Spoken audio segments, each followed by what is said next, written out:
Hello, good morning, student of class 6. Today I am going to explain chapter number 17, A Trip to Assam.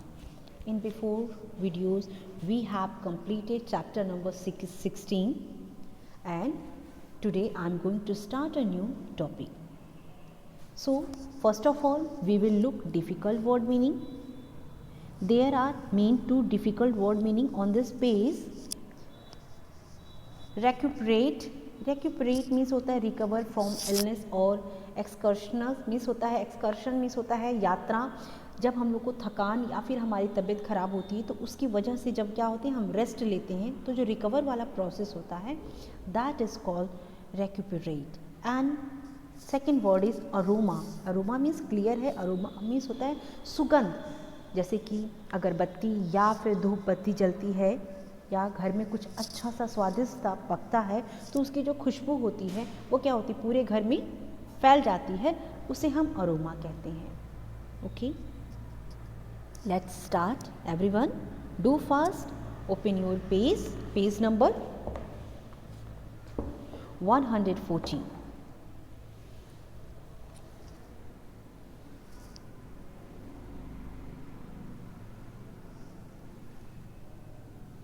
Yes, page number 114. The 38 hours train journey from Delhi to Assam was very tiring. Tiring means थकाने वाला।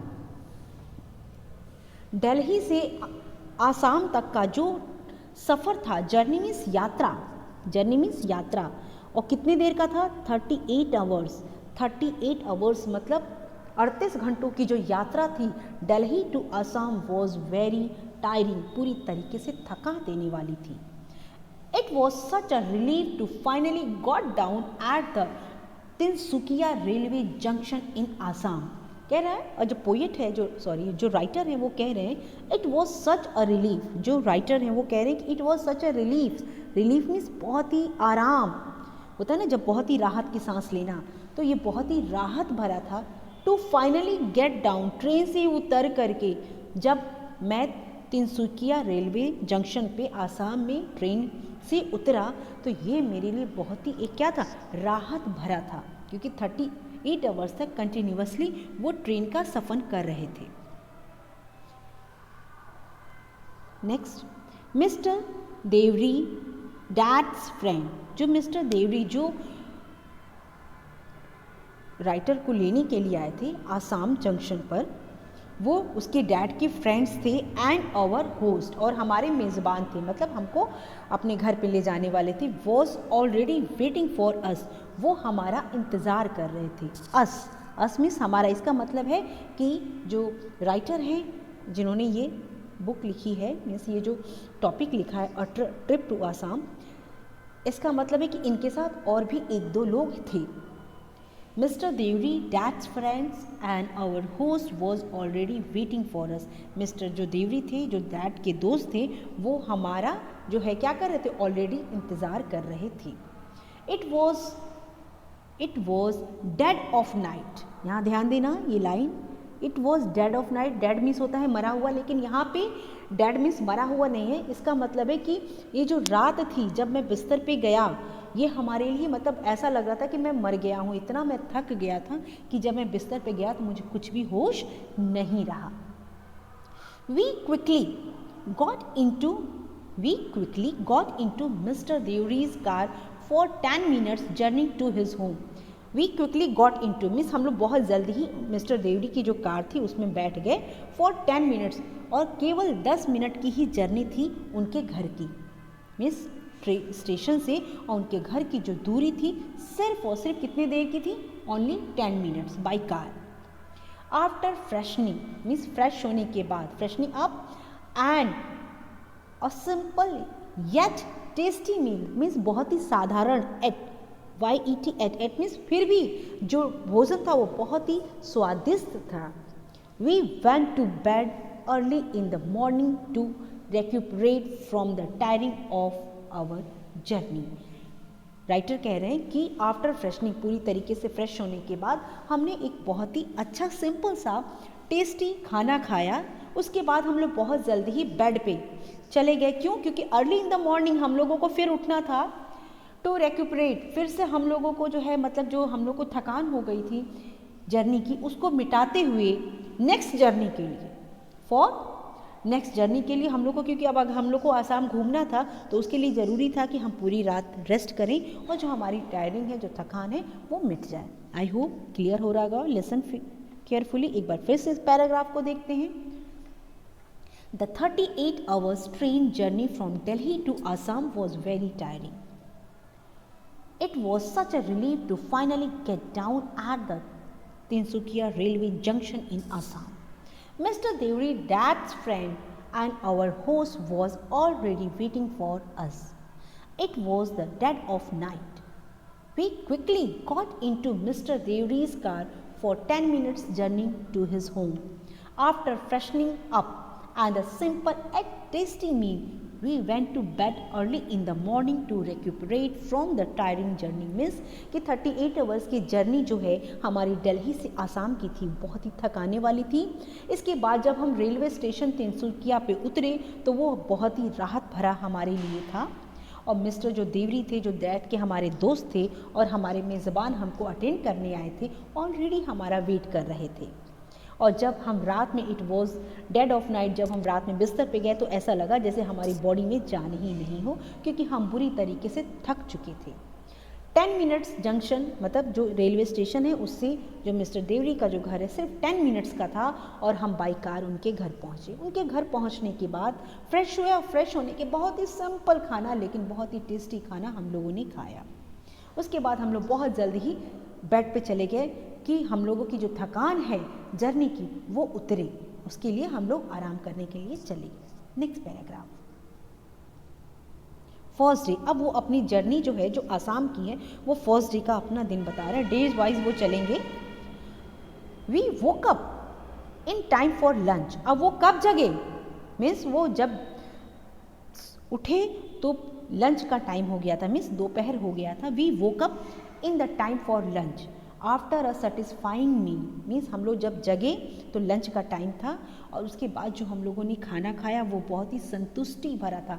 Satisfying means संतुष्टि भरा था। Satisfying, ध्यान दें, difficult word, SATISFYING, satisfying, satisfied से बना है satisfying. संतुष्टि भरा, MEAL, मील, मील मीन्स आहार। जो हमने खाना खाया बहुत ही अच्छा था।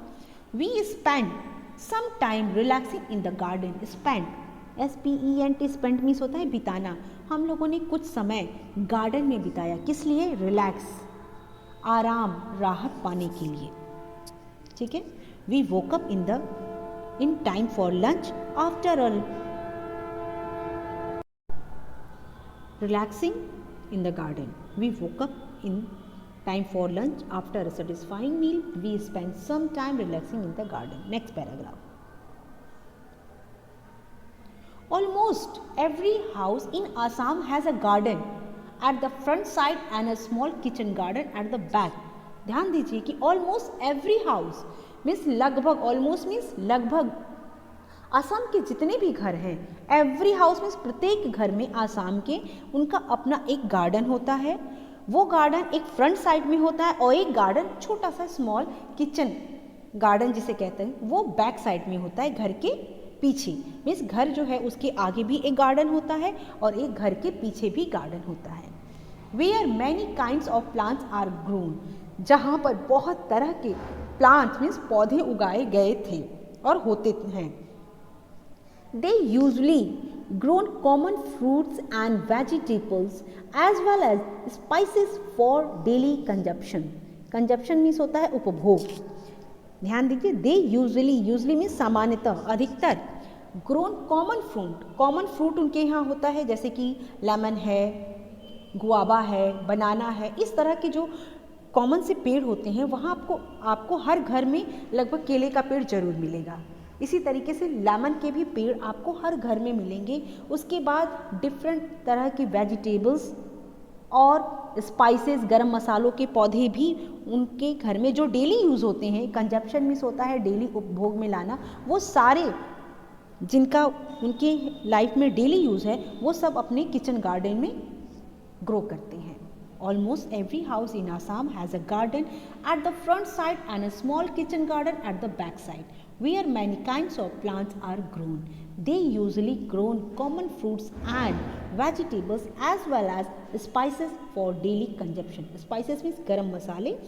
जितने भी आसाम के लगभग घर होते हैं उनका एक सामने का गार्डन होता है और एक उनका बैक गार्डन होता है। दे यूजुअली अधिकतर वो वही प्लांट्स वेजिटेबल्स उगाते हैं जिनका उनकी डेली लाइफ में यूज़ होता है। Next, mister Deori's kitchen garden has big green chillies and giant size lemons. ध्यान दें, मिस्टर देवरी का जो किचन गार्डन था उसमें बहुत बड़े बड़े बिग ग्रीन चिलीज मीन्स मिर्चे और ग्रीन मीन्स हरे मिर्चे वाले प्लांट्स लगे हुए थे एंड जाइंट साइज लेमन्स और बहुत बड़े बड़े साइज के नींबू। जाइंट मीन्स विशाल, बड़े बड़े नींबू के फल लगे हुए थे। There were many types of leafy herbs. Leafy means पत्तेदार और हर्ब्स मीन्स आपको पता होगा कि वो जड़ी बूटियाँ, हर्ब्स मीन्स होता है जड़ी बूटियाँ, और वहाँ पर बहुत तरह की लीफी पत्तेदार जो है लीफी पत्तेदार हर्ब्स मीन्स जड़ी बूटियाँ थी, जैसे like mint and coriander. Mint means पुदीना एंड कोरिएंडर मीन्स आपको पता है धनिया। तो ये सब चीज़ें क्या है, एज ए हर्ब हैं, दवाई के रूप में भी काम की जाती हैं, प्लस ये इनका हमारी लाइफ में डेली यूज़ होता है। ठीक है, क्लियर हो रहा है। Mister Deori's kitchen garden had big green chillies. Mister जो देवरी हैं जिनके घर में वो लोग रुके हुए थे उनका अपना एक बहुत बड़ा गार्डन था जहाँ पे उनके गार्डन में बहुत बड़े बड़े हरे मिर्च और विशाल लेमन्स के प्लांट्स थे।